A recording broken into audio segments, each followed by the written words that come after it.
దేవుడు సేవ పిలుచుకొని సేవ చేయించుకున్నాం.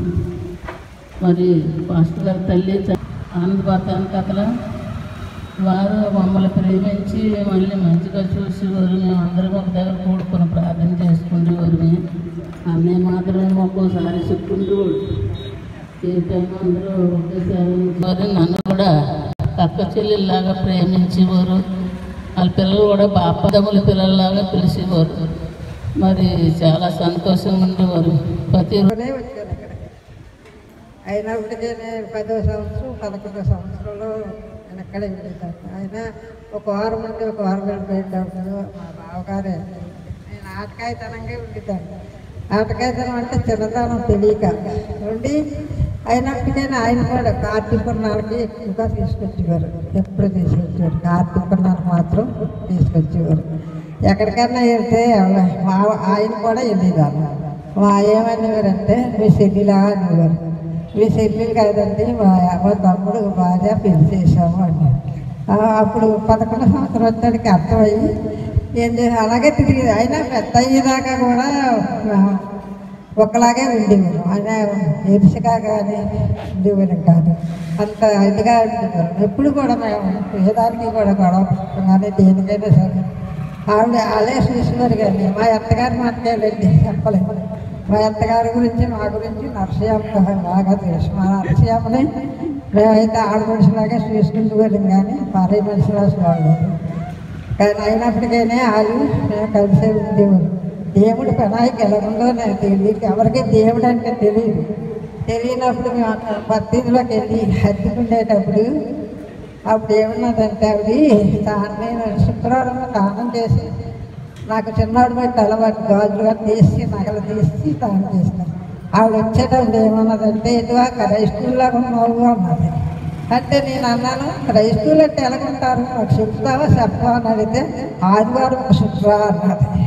అయితే ఆదివారం మామూలుగా దెబ్బలాడి వెళ్ళి నగల ఎత్తుకొని వెళ్ళేటప్పుడు ఆవిడ ఏమన్నదంటే దేవుడు వాటిని ఏం చెప్తున్నాయి కళ్ళుండి చూడము చెవులుండి ఆలకించవు అలాంటి గ్రహారాధనకి మనం చేయకూడదని చెప్పేటప్పుడు ఆ మాట నా హృదయంలో వచ్చిన తర్వాత ఎప్పుడు ఇంట్లో పిల్లలు ఉండేవారు చచ్చిపోయేవారు. అప్పుడు ఇక్కడికి వచ్చాడు మా జాను చిన్న కుర్రోడు అయితే ఆ కుర్రోడు చచ్చిపోయే స్థితిలో ఉన్నాడు. నేనేమన్నానంటే ఇక్కడ పిల్లలు పట్టుకొని ఉంటారండి, దేవుడు బాగు చేస్తాడు కదా, వాళ్ళ ఇంటికి అక్కడ చర్చికి వెళ్ళి తీసుకెళ్తే పిల్లడు బతుకుతాడు కదా అని వాళ్ళని రప్పించి తీసుకెళ్ళి ఆ పిల్లడు మా జాన్ అలా పెట్టాడు. అయితే ఆడ పుట్టిన 2వ సంవత్సరంలోని మా పెద్ద అబ్బాయి పుట్టాడు. పుట్టిన పెనాయికి ఎలా ఉందో మాకు తెలియదు. ఈ పరిస్థితులన్నీ మా పరిస్థితులన్నీ దేవుడి కృప మా నరసయ్యమ్మకే బాగా తెలుసు. అయినప్పటికీనే ఎన్ని బాధలైనా మేము పడ్డాం కానీ దేవుడిని మాత్రం విడిచిపెట్టుకోలేదు. ఆయన అంత చిన్నప్పుడు నేను వచ్చి అయినప్పటికీ దేవుడు ఇంతవరకు మమ్మల్ని కాపాడి మా కుటుంబాన్ని దీవించాడు, ఆశీర్వదించాడు. అయినా మేము అక్కడికి వెళ్ళేప్పటికైనా సరే దేవుడు మాకు తోడుగానే ఉన్నాడు. కానీ ఒకటి ఇక్కడ ఉండి లేకుండా పోయామని ఒక బాధ ఏమీ లేదు. మాకు సమస్తము సమకూర్చేవాడు దేవుడే. అయినప్పటికైనప్పటికే దేవుడికి మీ కృప చూపించాడు. మా జహాన్ 3వ సంవత్సరం కుర్రాడు మా పెద్ద అబ్బాయి పుట్టాడు. ఆ తర్వాత కానీ మా కడుపులో పడింది. చాలా కష్టాలు అనిపించాం మేము. అయినా కష్టాల్లోని మనుషులు తోడవరు, దేవుడే తోడయ్యాడు. మేము ఎక్కడున్నప్పటికైనా సరే దేవుడిని మాత్రం విడిచిపెట్టుకోలేదు. అయినా దేవుడి కృప వల్ల ఇంతవరకు మేము ఇంతవరకు రాకున్నాము. దేవుడు మమ్మల్ని దీవించి ఆశీర్వదించాడు కాబట్టి మరి నరసయ్యమ్మకి మాత్రమే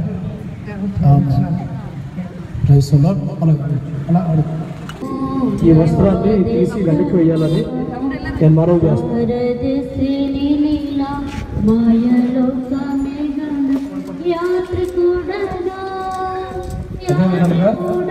అందరూ చెప్పట్లు పెడదామండి.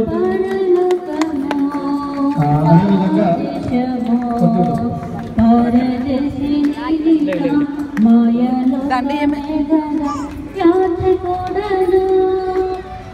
సమయంలో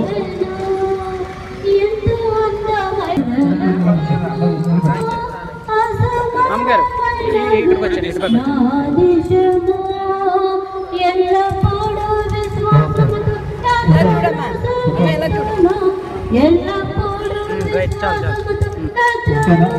సర్వోన్నతుడా మహిమేగిన మహారాజా, ఆదరణకర్త నీకు స్తోత్రాలు. మా ప్రియులు నీ కుమారులు గ్రంథి అప్పల స్వామి గారు నీ పిలుపునందుకుని లోకయాత్రలు ముగించుకొని తన కుటుంబాన్ని లోకాన్ని విడిచిపెట్టడం జరిగింది. వారి ఆదరణ కొరకు, కుటుంబ ఓదార్పు కొరకు ఏర్పాటు చేయనటువంటి ఆదరణ కూడికలు ఎంతవరకు నీ శరీరం మధ్య అనుగ్రహించి దేవునికరంగా ఆశీర్వాదకరంగా మీరు జరిగించిన విధానాన్ని బట్టి వందనాలు చెల్లిస్తున్నాను. ప్రభా తండ్రి గారు విడిచిపోయినటువంటి కుటుంబాన్ని చేతులకు అప్పగిస్తున్నాను. తల్లిని మీరు జ్ఞాపకం చేసుకోండి, బిడ్డకు ధైర్యాన్ని ఇవ్వండి, ఆదరణ ఓదార్పు ఆరోగ్యాన్ని మీరు అనుగ్రహించమని ప్రార్థన చేస్తాను. వారిని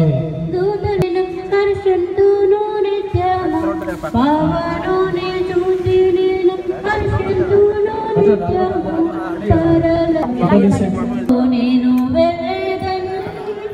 ఆగుపాడుచున్నది గమ్యస్థానము, అచ్చటనే చూసేదను పరిశుద్ధులనెల్లరను, అచ్చటనే చూసేదను పరిశుద్ధులనెల్లరను. ఈ స్థలంలో కూర్చున్నటువంటి కాస్త ఏం పర్వాలేదండి, యాక్టివ్గా కూర్చోవాలని మనం చేస్తాం. అందరూ సారి దేవుని స్తోత్రం చెబుదాం. క్రైస్తవుల యొక్క ఆదరణ కూటంలో కూర్చున్నటువంటి వారు మేమేమని పెడతాం తెలుసండి, జ్ఞాపకార్థం కూటం అని పెడతాం, జ్ఞాపకం చేసుకుంటాం. కొంతమంది వాదార్పు కూటం ఏ కూటం పెట్టినా సరేనండి, కాస్త యాక్టివ్గా కూర్చొని దేవుని మాటలు మీరు అందరూ కూడా వినాలని దేవుని దాసులుగా మనవి చేస్తూ అయ్యగారిని దేవుని వాక్యం వరకు మరొకసారి ఆహ్వానిస్తున్నాను. గట్టిగా చప్పట్లు కొట్టి వారిని దేవుని వాక్యం వరకు ఆహ్వానిస్తాను.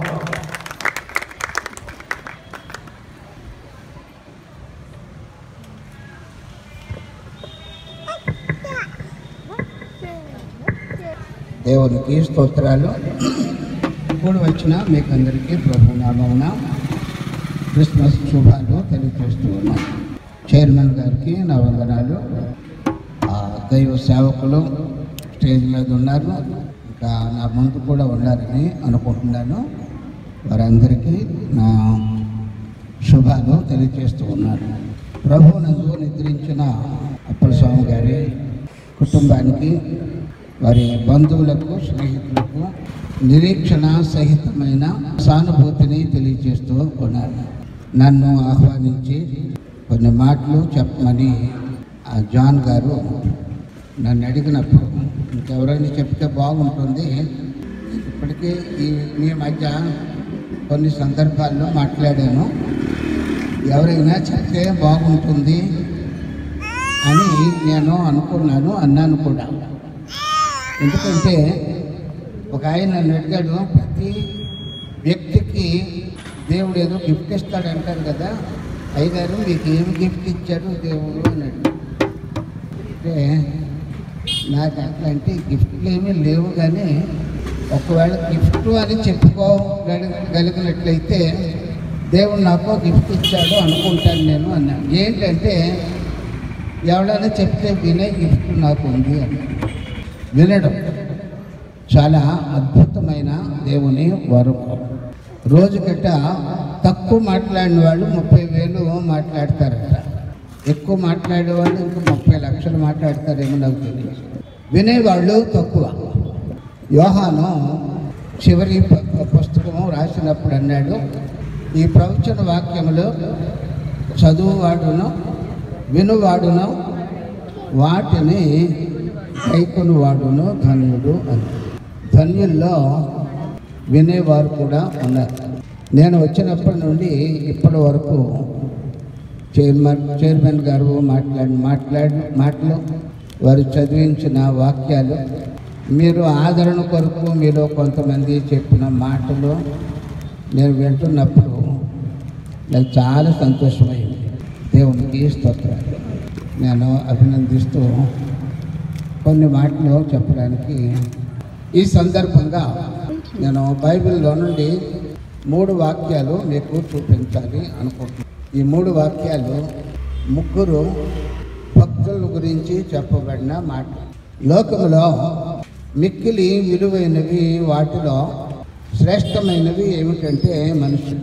ఒక ఆయన అమెరికా నుంచి వచ్చి ఇండియా దేశం అంతటా తిరిగినప్పుడు పత్రికా విలేకరి ఒక ఆయన అడిగాడట, మా దేశాన్ని చూశారు కదా, మా ప్రాంతాలు చూశారు, గొప్ప గొప్ప కట్టడాలు చూశారు, మీకు ఏది నచ్చింది అని అడిగాడు.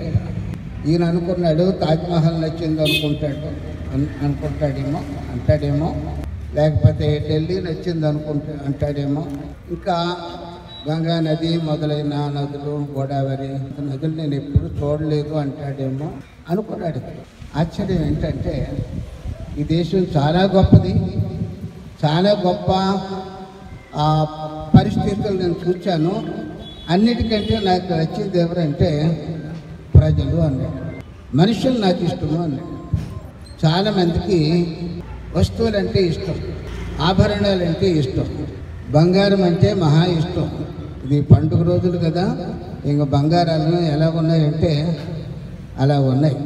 విచిత్రం ఏంటంటే మనిషికి అన్నీ నచ్చుతాయి కానీ మనుషులు నచ్చరు. వాడంటే నాకు అది నచ్చదండి అంటాడు, ఆమె అంటే నాకు కుదరదండి అంటాడు. ఇది మిక్కిలి దురదృష్టకరమైన పని.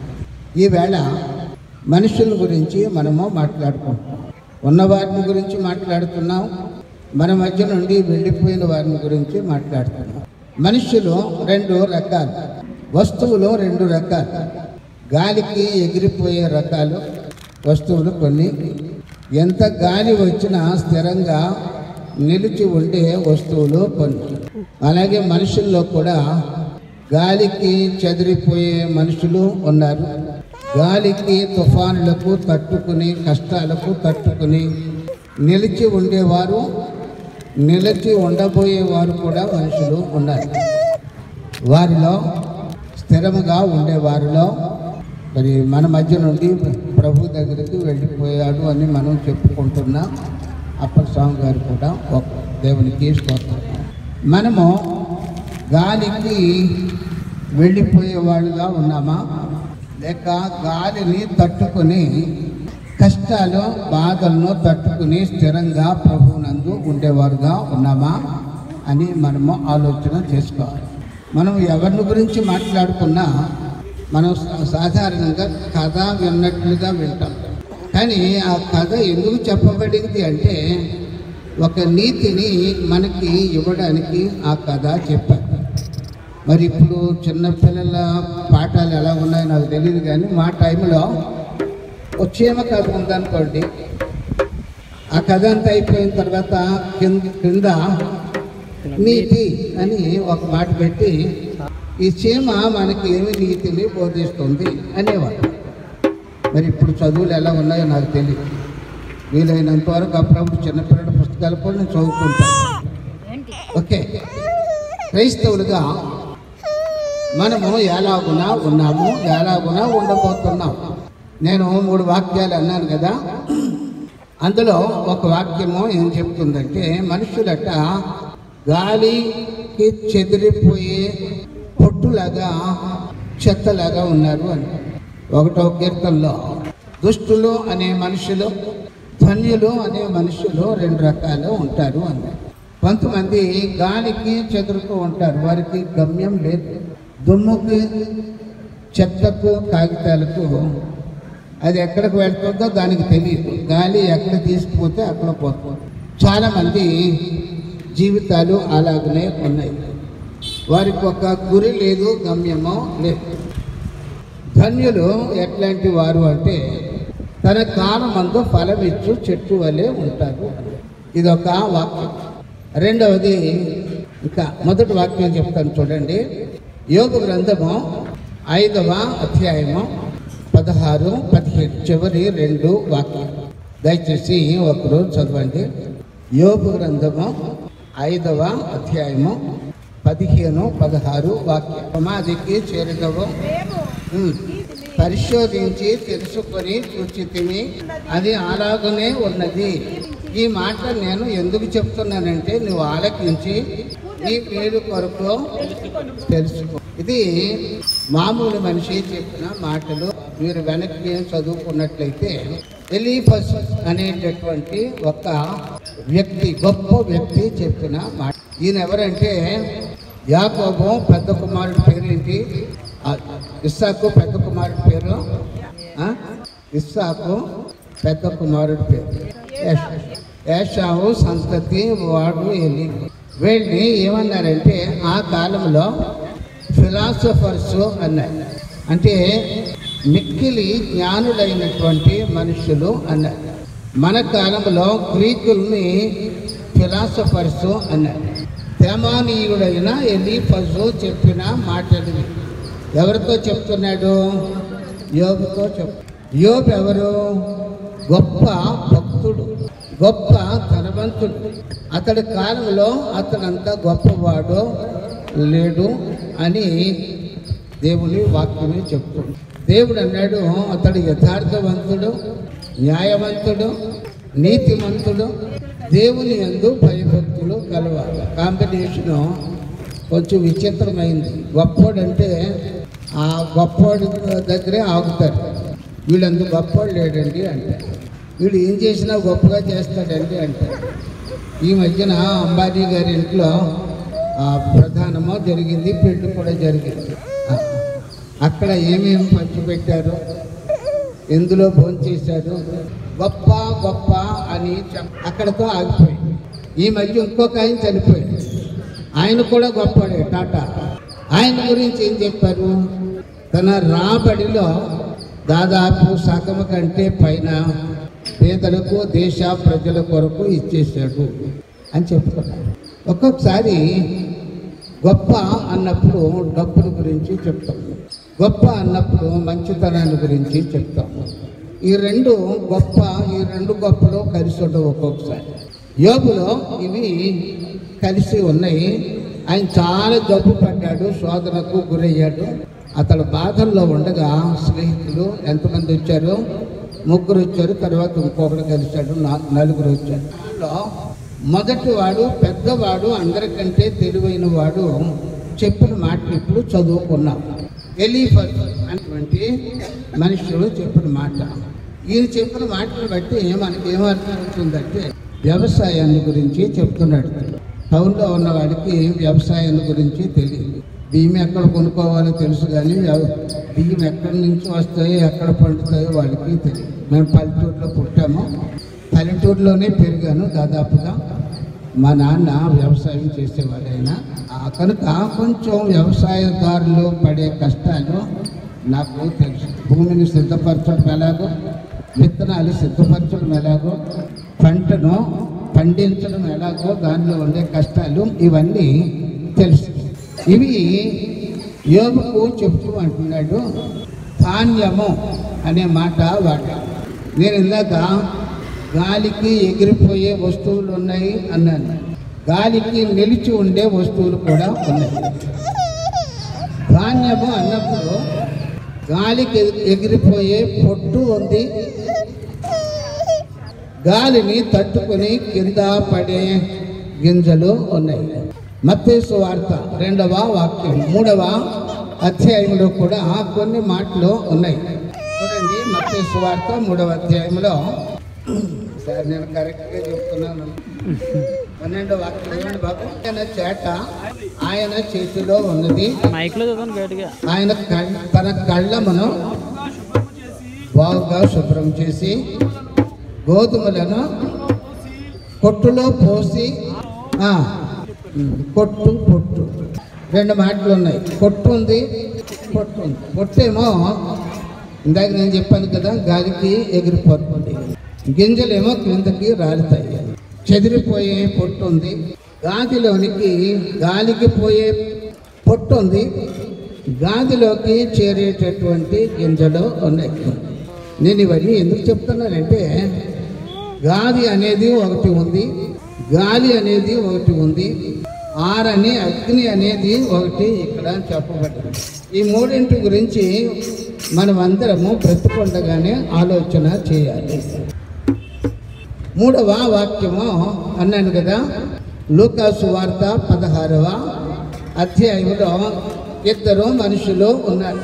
నేను త్వరగా ముగిస్తాను. లూకా సువార్త 16వ అధ్యాయంలో ఇద్దరు మనుషులు ఉన్నారు. మనుషుల గురించి చెప్పబడి చూద్దాం. ధనవంతుడు ఒకడు, అతడు ఊదా రంగు బట్టలను సన్నపు నార వస్త్రములు ధరించుకుని. చాలండి, చాలు ఎక్కువ చదివితే మనకు అందరికీ తెలిసిందే కదా ఇదంతా. నేను క్లుప్తంగా చెప్పేస్తాను. ఇద్దరు మనుషులు, ఒకడు ధనవంతుడు, ఒకడు దరిద్రుడు. ధనవంతుడి పేరు వేరే వాళ్ళు చెప్పారు, దరిద్రుడి పేరు మాత్రం బైబిల్లో చెప్పబడింది. అతడి పేరేంటి? లాజరు. ఇద్దరు బ్రతికారు, ఒకరినొకరు చూసుకుంటూనే బ్రతికారు. ఒకడేమో గేటు దగ్గర పడి ఉండి ఆ కుక్కలు తినివేసిన తర్వాత ఏమైనా మిగిలితే తిన్నవాడు ఒకడు. ఊదారంగు వస్త్రాలు ధరించి సన్నపు నారబట్టలు ధరించి మరి చాలా చక్కగా విలాసవంతంగా బ్రతుకున్నవాడు ఒకడు. వీళ్ళిద్దరూ చచ్చిపోయారు. బ్రతికుండగా అన్నీ బాగున్నప్పుడు చావు గురించి ఎవడో ఆలోచించారు. ఈ జబ్బులు ఎందుకు వస్తున్నాయంటే అందరూ చావుల గురించి ఆలోచించమని చెప్పడానికి కరోనాలు ఇవన్నీ వస్తున్నాయి. ఇవి రాలేదనుకోండి, ఇంకెవరో పైలా పచ్చిస్గా బ్రతకడానికి అలవాటు పడిపోతారు. ఎవడు ఎప్పుడు చచ్చిపోతాడో ఎవడికి తెలియదు. ఎవరికి ఏ టైంలో ఏ జబ్బు వస్తుందో తెలియదు. కనుక నువ్వు తెలుసుకుని బ్రతకమని హితవు చెప్పడానికి జబ్బులు వస్తాయి. మనకంటే చిన్నవాళ్ళు నడుస్తూ నడుస్తూ కింద పడి చనిపోయిన వాళ్ళు ఉన్నారు. ఒక ఆవిడ తన భర్తతో ఇంగ్లాండ్ నుంచి మా ఈ ప్రాంతానికి వచ్చింది. మాకు తెలిసినాడు వాళ్ళు తిరిగి వెళ్ళిపోయి ఒక వారం అయిన తర్వాత నాకు ఒక ఫోన్ వచ్చింది. ఫోన్ వచ్చినప్పుడు ఏమన్నారంటే, చాలా ఆరోగ్యవంతురాలు, చాలా బలమైన మనిషి, 4 ఆడపిల్లలు, తల్లి, చాలా చక్కటి మనిషి. అంకులు, మమ్మీ, డాడీ సరదాగా అలా వెళ్ళొస్తామని నడుచుకుంటూ వెళ్ళారు ఇంగ్లాండ్లోను. మరి ఇంగ్లాండ్లో నేను కూడా వెళ్ళాను. నేను అనుకున్న ఏరియా కాదు అది. నడుస్తూ నడుస్తూ మాట్లాడుకుంటూ వెళ్తుంటే సడన్గా కూలిపోయి పడిపోయింది. వెంటనే అంబులెన్స్ని పిలిచారు. వాళ్ళు వచ్చి అన్నారు, ఇంతకు ముందే చనిపోయింది అన్నారు. సడన్గా చనిపోయింది. మా అమ్మ నాన్న నీకు తెలుసు కదా, మేము టికెట్ పంపిస్తాము, సమాధికి వస్తారా అని నన్ను అడిగారు. అమ్మ, నా పాస్పోర్ట్ ఎక్స్పైర్ అయిపోయి నేను రావాలని ఉంది, కానీ రావడానికి వెంటనే పాస్పోర్ట్ ఇది సంపాదించడం కష్టం, నేను రాలేను, నా సానుభూతిని మాత్రం చెప్తున్నాను, ప్రార్థన చేస్తాము అని. ఎందుకు చెప్తున్నానంటే మరణము అనేది సత్యం, తప్పనిసరి. వీళ్ళిద్దరూ చనిపోయారు. చనిపోవడం మామూలే, బ్రతకడం కూడా మామూలే. కానీ చనిపోయిన సంగతి తర్వాత ఏమి జరుగుతుంది అనేది దాని గురించి ఆలోచన చేయడము మనకి మంచిది. నేను 3 సంగతులు చెప్పాను. యోగుల గురించి చెప్పాను. మత్తయి సువార్తలో ఎవరు బాప్తిస్మం ఇచ్చి యోహాను చెప్పిన మాటలో నేను చెప్పాను. లూకా, వైద్యుడైన లూకా ఒక అద్భుతమైన వ్యక్తి. లూకా చరిత్ర చదివితే చాలా బాగుంటుంది. ఒక పేదరాలు కొడుకు, ఆమెను విధవరాలైతే ఒక మిక్కిలి ధనవంతుడు పెండి చేసుకున్నాడు. పెండి చేసుకుని కొడుకును బాగా చదివించాడు. చదివిస్తే అతను డాక్టర్ చదివాడు. డాక్టర్ చదివి ఎంత గొప్ప వ్యక్తి అంటే కైసరుకు కూడా వైద్యము చేసేటంత గొప్పవాడు అయ్యాడు. మన పిల్లల్ని ఇప్పుడు అందరూ బాగా చదివిస్తున్నారు. పాస్టర్లు కూడా వాళ్ళ పిల్లల్ని బాగా చదివిస్తున్నారు. ఒకప్పుడు నేను రక్షించబడిన టైంలో చదువులో ఉన్నవాళ్ళు ఎవరంటే పాస్టర్ల పిల్లలే. ఎందుకంటే మాటలు నేర్చుకుంటారు వీళ్ళు ఆ రోజుల్లో, ఎలాగ పాస్టర్లు అయిపోతారు. ఇప్పుడు అలా కాదు. పాస్టర్లు ఏం చేస్తున్నారు, వాళ్ళ పిల్లల్ని బాగా చదివిస్తున్నారు. అప్పుడప్పుడు నాకు ఫోన్ చేస్తుంటారు. మా దగ్గర చదువుకున్న వాళ్ళు దాదాపు 700-800 మంది ఉన్నారు. వాళ్ళందరూ ఇప్పుడు ఎక్కువ మంది సేవ చేస్తున్నారు. వాళ్ళు మా దగ్గరకు వచ్చినప్పుడు 5, 6, 7, 8, కొంతమంది 10, కొంతమంది ఇంటర్ చదివిన వాళ్ళు ఉన్నారు. చాలా తక్కువ మంది చదువుకున్నారు. కొంతమంది 10th చదివిన వాళ్ళు. సూర్యబాబు గారు 10th చదువుకుని వచ్చాడు.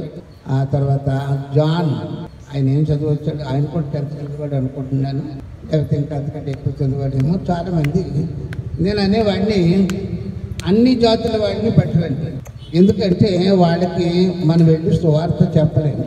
వాళ్ళందరినీ పట్టుకోండి, పోయేవాళ్ళని, ఈ తర్వాత ఆ పందులు మేపేవాడిని, తర్వాత ఈ గొర్రెలు వాడిని పట్టుకోండి. బాగా చదువుకున్న వాడి కంటే వాళ్ళని తీసుకురండి.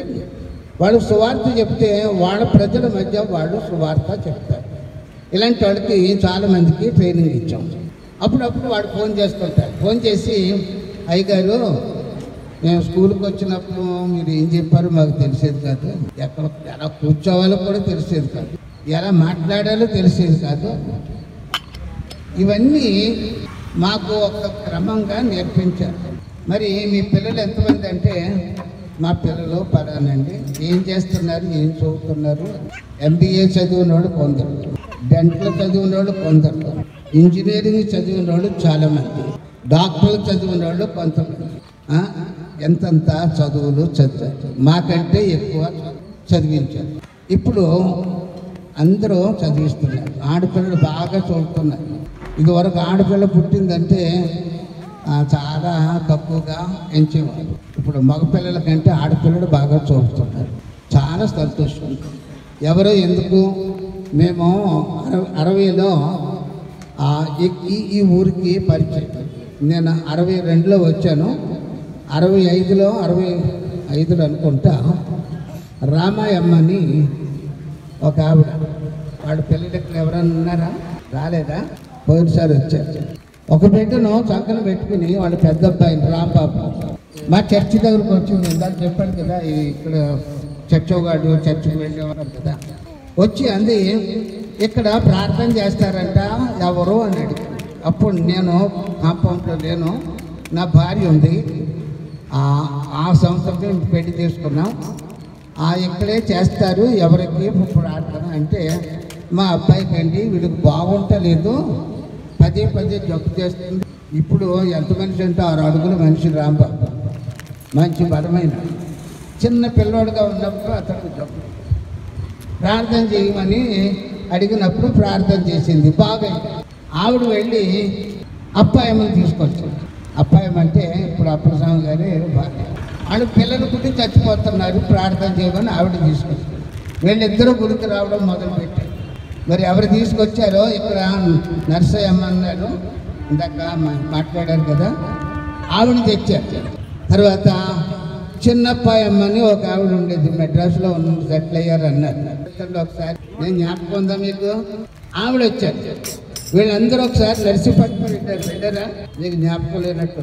పనులు చేసుకోవడానికి నర్సీపట్నం వెళితే నేను ఒక 60 మంది విద్యార్థులు తీసుకుని అక్కడికి వెళ్ళాం. అక్కడికి వెళ్ళి 3 రోజుల నుండి వాళ్ళ దగ్గర భోంచేసి వాళ్ళకి 3 రోజులు సువార్త. ఈ విధంగా ఈ ఊరు వారితో మాకు పరిచయాలు అయ్యాయి. నాకు ఏం జ్ఞాపకం వస్తుందంటే, ఆంధ్రేయ అనేవాడు ఒక అపోస్తలుడు ఉండేవాడు. ఆంధ్రేయ వెళ్ళి ఎవరిని తెచ్చాడట, వాడు సహోదరుడైన పేతురుని తెచ్చాడు యేసు ప్రభు దగ్గర. ఫిలిప్పు అనేవాడు వెళ్ళి ఎవరిని తెచ్చాడో వాళ్ళకి తెలుసు, నతానియేలుని తీసుకొని. అవునా? కనుక క్రైస్తవులు ఒకళ్ళు వెళ్ళి మరి ఒకరిని తీసుకొని రావాలి. ఇది సువార్త వ్యాప్తికి ఆ దేవుడు పెట్టినటువంటి పునాది. హాస్టలై చేయాలి అంటే కుదరదు. సంఘస్థులు కూడా మిగిలిన వాళ్ళు ఇందాక సాక్షాత్ చెప్పారు కదా, వాళ్ళకి చెప్పాం, వీళ్ళకి చెప్పాం, వాళ్ళు వచ్చారు, వీళ్ళు వచ్చారు అని అనేవారు. మేము వచ్చినప్పుడు ఇది చాలా చిన్న ఇల్లు, కానీ ఇప్పుడు ఎలా ఉందంటే ఏదో ఫారెన్లో ఉన్న ఇల్లు లాగా ఉంది, కాలనీ లాగా ఉంది. దేవుడు అంతగా ఆశీర్వదించాడు. ప్రార్థనలు దేవుడు మన అందరినీ ఆశీర్వదిస్తున్నాడు. ఎవరిని ఆయన విడిచిపెట్టేవాడు కాదు. నేను చెప్పిన యోబు గురించి ఆ ఫిలాసఫర్ అంటున్నాడు, నీవు చాలా కాలం బ్రతుకుతావు, నువ్వు ఆశీర్వదించబడతావు అని ఒక ఉదాహరణ చెప్పాడు. పొట్టు గాలికి ఎగిరిపోయినప్పటికీ ధాన్యము తన యజమాని ఇంటికి చేరినట్లుగా నీవు దేవుని సన్నిధికి చేరతావు. అప్పుడు స్వామి దేవుని సన్నిధికి వెళ్ళాడని మనం చెప్పుకుని మనం ఆయన్ని జ్ఞాపకానికి తెచ్చుకుంటున్నాం. గాలికి ఎగిరిపోయే పొట్టు, గురి లేని గమ్యం లేని మనుషులు ఉన్నారు. ఎందుకు బ్రతుకుతున్నామో వాడికే తెలియటం లేదు. నా బ్రతుకు కూడా ఒక బ్రతుకేనా, నాకంటే కుక్క మీద అనేవాళ్ళు లేరా? బ్రతుకు చాలా విలువైనది. ఈ విలువను కాపాడవలసిన బాధ్యత మన మీద ఉంది. ధాన్యము ఇల్లు అన్నాడు. ధాన్యము నిలువ చేయడానికి ధాన్యాగారాలు ఉన్నాయి. ఇది ఎవరు కనిపెట్టారు? బైబిల్లో చెప్పండి. ధాన్యాన్ని నిలువ చేసే ఈ సూత్రము ఎవరు కనిపెట్టారు? భక్తుడైన యోసేపు. దేవునికి స్తోత్రము కలుగునుగా. నీవు నేను యజమాని లేక దేవుని ఇంటిని చేరి భద్రముగా అక్కడ ఉండేటటువంటి ఏర్పాట్లు దేవుడు చేశాడు. అదే ఎలీఫజు చెప్తున్నాడు. ధాన్యము తన యజమాని ఇల్లు చేరినట్టు మనమందరము పరలోకం వెళ్ళాలని ఆశపడుతున్నాం, స్వర్గం వెళ్ళాలని ఆశపడుతున్నాం. రకరకాలైన ఆలోచనలు ఉన్నాయి. ఫలానా రోజు చచ్చిపోతే స్వర్గంలో తలుపులన్నీ తెరుచుంటాయట, ఇంకా అడ్డు పెట్టేవాడు ఎవడు ఉండంటే వెళ్ళిపోతామంట. ఆ రోజున కావాలని చచ్చిపోయినోడు ఉండాలి. వెంటిలేటర్ మీద పెట్టినోడిని ఎప్పుడు ఓడదీయమంటారు చెప్పండి? ముహూర్తం ఏదో చూసుకుని ప్లగ్ తీసేయండి అంటారు. ఆ రోజున చచ్చిపోతే పరలోకానికి స్వర్గానికి వెళ్ళిపోవచ్చు. మనుషుల యొక్క ఊహలు పేరు. కానీ నీవు నేను అనుకున్నంత తేలిగ్గా పరలోకం వెళ్ళము. పరలోకము తలుపు ద్వారబంధం లేనటువంటి స్థలము కాదు. పరలోకము కొంతమందికి సిద్ధపరచబడినటువంటి స్థలం. దానికి సిద్ధపడిన వాళ్ళే అక్కడికి వెళతారు. ఈ సంగతి మనము గమనించాలి. పరలోకానికి యజమాని ఉన్నాడు. ఆ యజమాని ఎవడో? సృష్టికర్త అయినా, సర్వాధికారి అయినా, రక్షకుడైనా, మనలను ప్రేమించి మన కొరకు తన ప్రాణం పెట్టిన యేసు అనే దేవుడు అక్కడ ఉన్నాడు.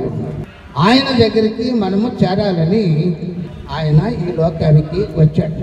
చాలామంది ఎలాగైనా పరలోకి వెళుతాం, ఏ దారిలో వెళ్ళినా అక్కడ పోతాం అనేవాళ్ళు చాలామంది ఉన్నారు. అన్ని రోడ్లు రోమాపట్నానికి వెళ్తాయని. ఇప్పుడు ఇండియా కూడా ప్రైమ్ మినిస్టర్ గారి పేరేంటి? మోడీ గారు వచ్చినప్పుడు ఢిల్లీ నుండి సౌత్కి పెద్ద హైవే వేశారు. ఇప్పుడు హైవే ప్రక్కని ఒక రాష్ట్రం నుండి ఇంకో రాష్ట్రానికి వెళ్ళిపోయే అన్ని రోడ్లు వేస్తున్నారు. ఏ రోడ్డు పట్టుకుని వెళ్ళినా ఇండియాకి ఎక్కడికైనా ఎప్పుడైనా వెళ్ళిపోవచ్చు అని. పరలోకానికి వెళ్ళడానికి ఇన్ని రోడ్లు లేవని యేసు ప్రభువే చెప్పారు. నేనే మార్గమును, నేనే సత్యమును, నేనే జీవమును, నేను తప్ప వేరొక మార్గము లేదు, వేరొక జీవము లేదు, వేరొక పద్ధతి లేదు పరలోకం చేరడానికి అని ఆయన చెప్పారు. ఇది కొంతమందికి నచ్చుతుంది, కొంతమందికి నచ్చడం లేదు. నచ్చిన వారు నమ్ముతున్నారు, నమ్మిన వారు అక్కడికి వెళుతున్నారు. కనుక ధనవంతులు కూడా అలాగే అని ఉంటాడు. వీడు అలాగే చెప్తారు. ఈ లాజరు ఏదో సువార్త చెప్పడానికి చూస్తున్నాడు, నాకు దేవుడి గురించి చెప్పడానికి చూస్తున్నాడు.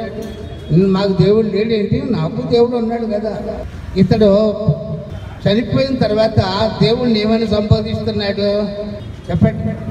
పైన ఉన్న దేవుణ్ణి చూచి పాతాళములో ఉండి ఏమని పిలుస్తున్నాడు? తండ్రి వైనా, అంటే దేవుడిని నమ్ముకున్నవాడే కదా, దేవుడు ఉన్నాడని నమ్మినవాడే కదా. కానీ నమ్మినవాడు ఎలా నమ్మాడు? లోకంలో లోక సంబంధమైన మరి పరలోకం వెళ్ళాడా? అక్కడ ఇద్దరు మరణాల గురించి చెప్పినప్పుడు ధనవంతులు కూడా చనిపోయి పాతి పెట్టబడ్డారు. లాజరు చనిపోయినప్పుడట దేవదూతలు వచ్చి ఆయన్ని పరలోకానికి కొనిపోయింది అంటే. ఇక్కడ ధనవంతులందరూ నరకానికి వెళతారని బైబిల్ చెప్పడం. ధనము కాదు ముఖ్యం, ధనము కాదు, పేదరికము కాదు. నీ నమ్మిక చాలా ముఖ్యము. నువ్వు నమ్మింది ఎవరినే నమ్ముతున్నావు? నిన్ను నమ్ముకుంటున్నావా? లోకాన్ని నమ్ముకుంటున్నావా? లేకపోతే ఎవరిని నమ్ముకుంటున్నావు? నువ్వు ఎక్కడికి వెళ్ళడానికి నమ్ముకుంటున్నావు?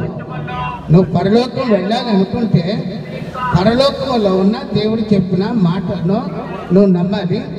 ఆయన చెప్పినట్లుగా నడుచుకోవాలి. ఈ మధ్యాహ్నము అప్పల స్వామి గారు పరలోకం వెళ్ళాడని నమ్ముతున్నాం. కారణం ఏంటి? పరలోకానికి అధికారి అయిన యేసు ప్రభు మాటలను ఆయన నమ్మాడు. ఆయన చెప్పినట్లుగా జీవించడానికి ప్రయాస పడ్డాడు. మనము కూడా పరలోకం అందరం వెళ్ళాలి. పేదోళ్ళు వెళ్ళాలి, ధనవంతులు వెళ్ళాలి, గొప్పవాళ్ళు వెళ్ళాలి, ఇంకా గొప్పవాళ్ళు కాని వారు వెళ్ళాలి. ఎందుకు పనికిమాలిన వారు అనిపించుకున్న వారు అందరూ పరలోకంలోకి చేరాలని దేవుడు కోరుతున్నాడు. ఎందుకంటే అందరికీ తండ్రి అయినా, అందరికీ దేవుడు అయినా మీరందరూ నా దగ్గరికి రావాలని ఆయన కోరుతున్నాడు. అయితే రావాలి అంటే ఆయన చెప్పిన మాట నమ్మాలి, ఆయన కొరకు బ్రతకాలి, ఆయన విశ్వాసంతో జీవించడమో నేర్చుకుందాం. అలాగునా చేయడానికి మనకందరికీ దేవుడు సహాయము చేయనుగాక. ఆమేన్. హల్లెలూయా. ఒకసారి గట్టిగా చెప్పట్లు పడదాం. హల్లెలూయా. పిల్లరా, ఇంతవరకు దైవజనులుకి మరి జాన్ రూఫస్ గారి యొక్క కుటుంబం తరఫున, సంఘం తరఫున ఈ స్థలంలో చేరువైనటువంటి వారి బంధువులందరికీ అక్కడ ఆయన ఉన్న జ్ఞాపకాలు అవన్నీ చూసి ఒక్కొక్కసారి ఏడుపు వస్తాయి. ఏమైనా నిరీక్షణ లేని వారి వల్లే మనం దుఃఖపడవలసిన పని లేదు. స్థానం మార్పిడి జరిగిందంటే ఇక్కడ నుండి అక్కడికి వారు వెళ్ళారు, ప్రభువులో ఉన్నారు. మనం కూడా చనిపోయే ముందు ప్రభువులో ఉండి చనిపోతే మనం ధన్యులం. దేవుడు ఈ కుటుంబాన్ని ఆదరించుగాక. మేమును మా కుటుంబ ప్రార్థనలో, సంఘ ప్రార్థనలో ఈ కుటుంబం వరకు ప్రార్థన చేస్తాము. అందరికీ వందనాలు. మా ఇంటి పేరు వస్తే కాబట్టి ఈ వీధిలో ఉన్నప్పుడు మా అమ్మగారు, ఇప్పుడు వీళ్ళు మరి పరిచయం అయ్యి ముగ్గురు కూడా ప్రార్థన చేసేవారు. అంటే నాకు దాదాపుగా 10-12 సంవత్సరాలు అలా అప్పటి నుంచి అనమాట అండి. ఇక్కడ ప్రార్థన చేసేవారు ముగ్గురు. రోగ పరిస్థితుల్లో ఉన్నప్పుడు ఆయన సంతోషంతో ఉన్నాడట. హాస్పిటల్లో పేషెంట్లు లేక డాక్టర్స్, నర్సులు వీళ్ళందరూ కూడా ఆశ్చర్యపోతూ ఇటువంటి మరణ సమయంలో మీరు ఎలా సంతోషంగా ఉండగలుగుతున్నారని అంటే ఆయన ఇచ్చిన సమాధానం ఏంటండి? నేను నా అడ్రస్ ఒకటే మారుతుంది తప్ప నేను మారట్లేదని అంటున్నాను. అంటే నా అడ్రస్ ఇంతవరకు భూమి మీద ఉంది, కానీ నేను చనిపోయిన తర్వాత నా అడ్రస్ పరలోకమందు ప్రభు దగ్గర. కాబట్టి నేనెందుకు కుటుంబాన్ని బట్టి ప్రార్థన చేద్దాం. ప్రార్థన. Praise the lord. హల్లెలూయా. మహిమగల రాజానికి స్తోత్రములు చెల్లిస్తూ నిన్న నేడు ఏకరీతిగా ఉన్నటువంటి మా ప్రభువునికి స్తోత్రములు.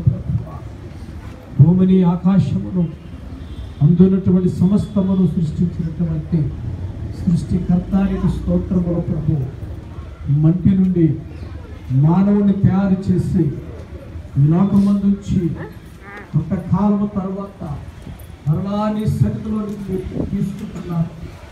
ఈ విధమైనటువంటి ప్రక్రియను బట్టి ప్రభువాన్ని స్థుతిస్తున్నాను, కనపరుస్తున్నాను. అయితే ఈ సమయం ముందు మరి అప్పల స్వామి గారు విడిచి వెళ్ళినటువంటి ఈ కుటుంబాన్ని ప్రభు నీ గాయక నష్టాన్ని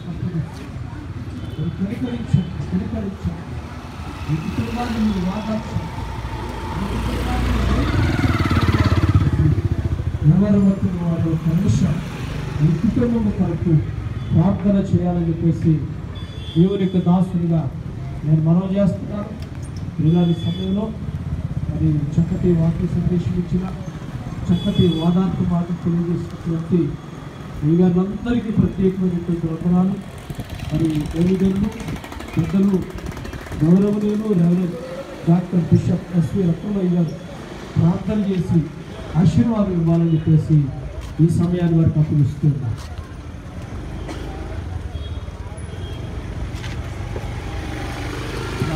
ప్రార్థనలో దయచేసి అందరూ ఏకీభవించండి. ప్రేమగల మా తండ్రి పరిశుద్ధుడా, శాశ్వతమైన ప్రేమతో మమ్మల్ని ప్రేమించి ఈ లోకానికి వచ్చి మేము నశించుట ఇష్టం లేక మా పాపం నుండి విమోచించడానికి నీ సిలువలో రక్తమును కార్చి చనిపోయి సమాధి చేయబడి మా నిరీక్షణ నిమిత్తము పరలోకానికి ఆరోహణుడవై మరి మేము నీ కొరకు సిద్ధపడుతూ ఉండగా అనేకులను మేము సిద్ధపరుస్తూ ఉండగా మేమందరము నీ రాకడ కొరకు సిద్ధపరచబడాలనే ఆశతో మీరు మాకు ఇచ్చిన ఈ పరిచర్య కొరకు విశ్వాసము కొరకు జీవితం కొరకు నీకు వందనాలు స్తోత్రాలు చెల్లిస్తూ ఉన్నాను. నీ కుమారుడు మా సోదరులు అబ్బల స్వామి గారిని వారి హృదయాలు తెరిచి వారి కుటుంబములకు రక్షణ తీసుకొని వచ్చినందుకు వారి ద్వారా వారి బిడ్డల ద్వారా అనేకులు సువార్త వినడానికి కృప చూపించినందుకు నీకు వందనాలు ప్రభువా. ఈ సమయంలో మిగిలిన కుటుంబస్తులను ఓదార్చడానికి ఆదరించడానికి నీ మాటలతో వారికి ఆదరణను తెలియజేయడానికి ఏర్పాటు చేయబడిన ఈ కూటమును ఇంతవరకు జరిపించినందుకు వందనాలు ప్రభువా. నీ దాసుల కొరకు వందనాలు, ఈ కుటుంబం కొరకు వందనాలు ప్రభువా. నీ రాకడ కొరకు మేమందరము సిద్ధపడి ముందుకు సాగడానికి మాకు ధైర్యాన్ని, బలమైన విశ్వాసాన్ని, నిరీక్షణను అందరికీ అనుగ్రహించమని మా భక్తిని చూచి ప్రభువా, మా భక్తిలో ఉన్న నిన్ను అనేకులు చూచి వారు కూడా నిన్ను నమ్ముకొని పరలోకానికి సిద్ధపడడానికి అందరికీ సహాయం చేయమని, మహిమ ఘనత ప్రభావాలు మీరే పొందమని ఈ కూటమును ముగిస్తూ ఉండగా నీ దీవెనతో మమ్మల్ని అందరినీ దీవించమని యేసుక్రీస్తు అతి శ్రేష్టమైన నామమున ప్రార్థించి వేడుకొనుచున్నాము తండ్రి. ఆమె చెప్పండి అందరూ.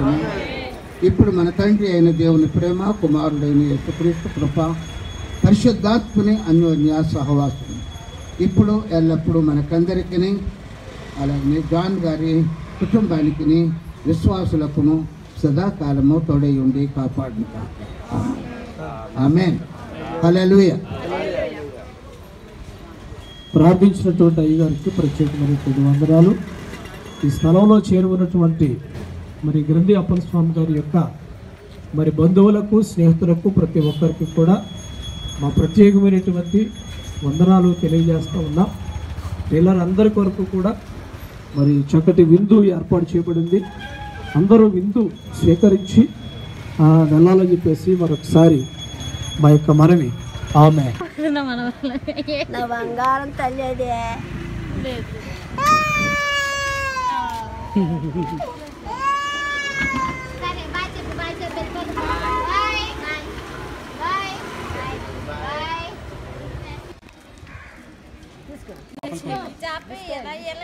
అన్నా మరి పట్టా తెచ్చాడు. పట్టా వద్దులే, నేను అడిగాక డబ్బులు వసూలు చేసేసిన.